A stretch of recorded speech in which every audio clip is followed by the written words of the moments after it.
প্রিয় শিক্ষার্থীবৃন্দ, তোমরা ইতিপূর্বে প্রোটোকল অ্যাড্রেস বা হচ্ছে IP address, internet protocol address সম্পর্কে ধারণা পেয়েছো। এখন দেখো, প্রত্যেকটি ওয়েবসাইট যেমন হচ্ছে ইউটিউব, গুগল, ফেসবুক, এদের এক একটা কী রয়েছে, আইপি অ্যাড্রেস রয়েছে। এখন এই আইপি অ্যাড্রেস কিন্তু কেউ মনে রাখে না এবং মনে থাকা পসিবলও না, অনেকটা কমপ্লেক্স এবং সবসময় সহজে ইউজ করা যায় না।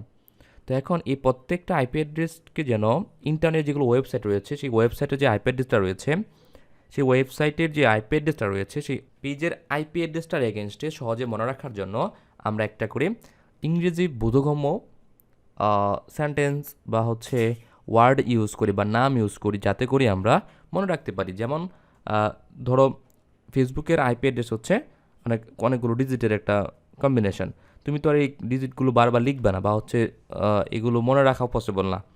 তো এখন আমরা কিন্তু ফেসবুক নামটা ঠিকই মনে থাকতেছে, বা হচ্ছে গুগল কিন্তু ঠিকই নামটা মনে রাখতেছে, গুগল নামটি। ঠিক এইভাবে ওয়েবসাইট যেগুলো রয়েছে, এদের প্রত্যেকটা আইপি এগেনস্টে আমরা এক একটা করে ইংরেজিতে নাম দিতে পারি, বোধগম্য নাম দিতে পারি, এবং যেই নামকে আমরা বলতেছি ইউআরএল, অর্থাৎ ইউনিভার্সাল রিসোর্স লোকেটর। অনেকেই বলে ইউনিফর্ম রিসোর্স লোকেটর।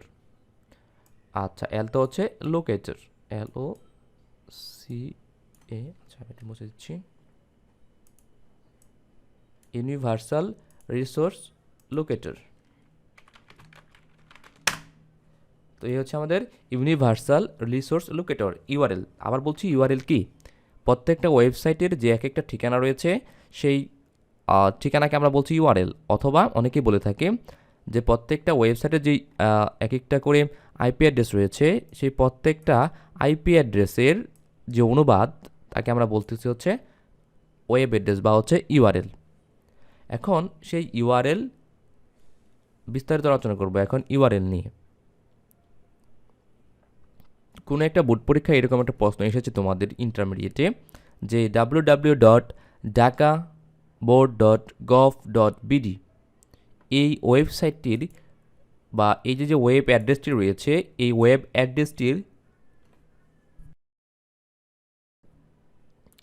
অ্যাড্রেস বা ইউআরএলটির বিভিন্ন অংশের ব্যাখ্যা করতে। এখন আমরা দেখো এইখানে আমরা যদি নামটাকে ভাঙেই দেখতে পারবো এখানে যে HTTP একটি পার্ট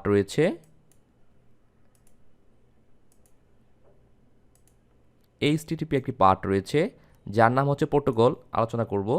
www বা হচ্ছে W3 তাকে বলছে সাবডোমেইন, এবং ঢাকা বোর্ড যে অংশটা রয়েছে তাকে আমরা বলছি সেকেন্ডারি ডোমেইন, এবং gov.bd যে অংশটি রয়েছে তাকে আমরা বলতেছি হচ্ছে টপ লেভেল ডোমেইন। এবং সেই টপ লেভেল ডোমেইনের আবার দুটি পার্ট রয়েছে, একটা হচ্ছে জেনারিক কোড .gov, আর বিডি পার্ট যেটি বলতে আমরা কান্ট্রি কোড। অর্থাৎ এক কথায় আমরা যদি বলি যে একটা ইউআরএলের বিভিন্ন অংশের ভিতরে প্রথম অংশটা হচ্ছে প্রোটোকল। প্রোটোকল কি? প্রোটোকল হচ্ছে যে সেট অফ রুল, যে আমরা যে ইন্টারনেট সিস্টেম ইউজ করব বা হচ্ছে ইন্টারনেট ব্যবস্থা ইউজ করে আমার মোবাইল থেকে ইন্টারনেট মাধ্যমে রিকোয়েস্ট গিয়ে সার্ভার থেকে ডাটা নিয়ে আসছে, এই যে টোটাল প্রসেসটা, এটাকে আমরা বলতেছি ইন্টারনেট প্রোটোকল বা হাইপার টেক্সট ট্রান্সফার প্রোটোকল, যেটা আমি এখানে লিখে রেখেছি যে HTTP এর পুনরূপ কি? Hypertext transfer protocol. Okay, এবং www এর অর্থ কি? www মানে হচ্ছে ওয়ার্ল্ড ওয়াইড ওয়েব। এই যে আমরা বিশ্বব্যাপী, এটা নিয়ে আগেও পূর্বে আলোচনা করা আছে, যে হচ্ছে www সিস্টেমটা হচ্ছে এরকম যে সারা বিশ্বব্যাপী আমাদের ডিভাইস থেকে ইন্টারনেট ইউজ করে ওয়েবসাইটটি থেকে ডাটা কালেক্ট করা বা হচ্ছে সার্ভার থেকে বিভিন্ন ওয়েবসাইট ভিজিট করা, পুরো প্রসেসটা হচ্ছে আমাদের ওয়ার্ল্ড ওয়াইড ওয়েবের অন্তর্ভুক্ত। এবং যে 3 নম্বর যে পার্টটা দেখা যাচ্ছে secondary top level domain dhakaboard.gov, এখানে শুধু dhakaboard.gov হবে বিষয়টা এমন না। এখানে আমাদের নাম হতে পারে, প্রতিষ্ঠানের নাম হতে পারে, কোনো একটি শিক্ষা প্রতিষ্ঠানের নাম হতে পারে, বা হচ্ছে আমার পার্সোনাল অর্গানাইজেশনের নাম হতে পারে, আমার ব্যক্তিগত নাম হতে পারে, আমি যেই নামে এই ইউআরএলটি ইউজ করতে চাই সেটি হতে পারে। যদিও এই নাম কিন্তু আমরা চাইলেই দিতে পারি না। এই ডোমেইন নাম দেওয়ার জন্য কিছু প্রতিষ্ঠান রয়েছে ইন্টারনেট মাধ্যমে, তারা তোমাকে ইন্টারনেটের ভিতরে যে ওয়েবসাইটগুলো রয়েছে তাদের নাম প্রোভাইড করে থাকে। নইলে একটি নাম ধরো আমি naimbhai.com নামে একটি ওয়েবসাইট বানিয়েছি, এখন তুমি চাচ্ছ নাইম ভাই নামে আরও একটি ওয়েবসাইট বানানোর জন্য, তাহলে তো একটি ওয়েবসাইট অলরেডি ক্রিয়েটেড, তো সেই নামে তো আরেকটি ওয়েবসাইট বানানো পসিবল না। সেই নামটাকে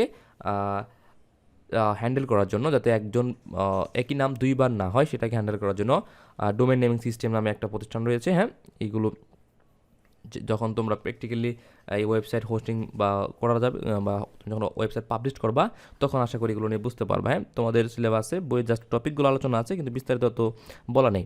আচ্ছা, যাই হোক, তো ডোমেন নেমটা আমরা টাকা দিয়ে পারচেস করব এবং সেটা ইউনিক হবে, যাতে আরেকজনের সাথে ম্যাচ না হয়। তো এই যে নামটা আমার মন মতো ইচ্ছা মতো স্বাধীন দিতে পারতেছি আমি, তাকে আমরা বলতেছি হচ্ছে সেকেন্ড লেভেল ডোমেন। এবং সর্বশেষ যে পার্টটি রয়েছে এইখানে আমরা একে বলতেছি হচ্ছে টপ লেভেল ডোমেন। এই .gov.bd এই পুরো অংশটাকে আমরা মিলে কি বলতেছি হচ্ছে টপ লেভেল ডোমেন। এবং টপ লেভেল ডোমেন কিন্তু আমি চাইলে আমার মন মতো দিতে পারি না। কেন দিতে পারি না? .gov, খেয়াল করে দেখো, এইটার ভিতরে আবার দুইটা পার্ট। .gov এটাকে বলেছি আমরা জেনারিক কোড। ওকে, এই .gov-এর অর্থ হচ্ছে আমি যে প্রতিষ্ঠানের জন্য আমার এই ওয়েব অ্যাড্রেসটি ইউজ করব, সেই প্রতিষ্ঠানের ধরনটি কেমন। যেমন .gov মানে হচ্ছে একটি সরকারি প্রতিষ্ঠান, রাষ্ট্রীয় প্রতিষ্ঠান। .com মানে হচ্ছে একটা বাণিজ্যিক প্রতিষ্ঠান। .mil মানে হচ্ছে একটা মিলিটারি প্রতিষ্ঠান। যদি আমরা .org দেখি, তাহলে এটা একটা অলাভজনক প্রতিষ্ঠান। .net মানে হচ্ছে একটা নেটওয়ার্ক প্রাইভেট প্রতিষ্ঠান। তাহলে আমরা বুঝে গেলাম যে স্যার, টপ লেভেল ডোমেনের ভিতরে দুটি part, country code, generic code. Generic কোডের অর্থ হচ্ছে আমার প্রতিষ্ঠানের ধরনটা কেমন হবে, .gov, .com, .net নাকি অন্য কিছু। আর তার পরবর্তী যে অংশটা দেখতে পাচ্ছ কান্ট্রি কোড, এই কান্ট্রি কোডটা তুমি যেই দেশের জন্য বা যে কান্ট্রিতে এই ওয়েব অ্যাড্রেসটি ইউজ করতেছো বা হচ্ছে তোমার প্রতিষ্ঠানটি রয়েছে, সেই প্রতিষ্ঠানটির লোকেশন বোঝায়। .bd মানে বাংলাদেশ, .in মানে ইন্ডিয়া, .cn মানে হচ্ছে চীন, ইত্যাদি ইত্যাদি। হ্যাঁ, প্রত্যেকটি দেশের জন্য এরকমভাবে আলাদা আলাদা কি রয়েছে, কান্ট্রি ডোমেন রয়েছে। আশা করি বুঝতে পেরেছ। এই যে তোমাদেরকে বলেছিলাম যে ডোমেন নেম জিনিসটা কী ছিল। ডোমেন নেম জিনিসটা ছিল আসলে প্রত্যেকটা আইপি অ্যাড্রেস, ওয়েবসাইটে যে আইপি অ্যাড্রেস রয়েছে, সেই আইপি অ্যাড্রেসের অনুবাদ। কি বলছি আবার, ওয়েব অ্যাড্রেস যে রয়েছে তোমার আইপি অ্যাড্রেস, সেই আইপি অ্যাড্রেসের অ্যালফাবেটিক্যাল অনুবাদ। যেমন এ হচ্ছে আমাদের ফেসবুকের একটা আইপি অ্যাড্রেস, কিন্তু এই আইপি অ্যাড্রেসটা সবার মনে থাকবে না, বা হচ্ছে কেউ বারবার এটা ইউজ করবে না। তো এটার পরিবর্তে আমরা ওরা ডোমেইন নেম পারচেজ করে রেখেছে www.facebook.com।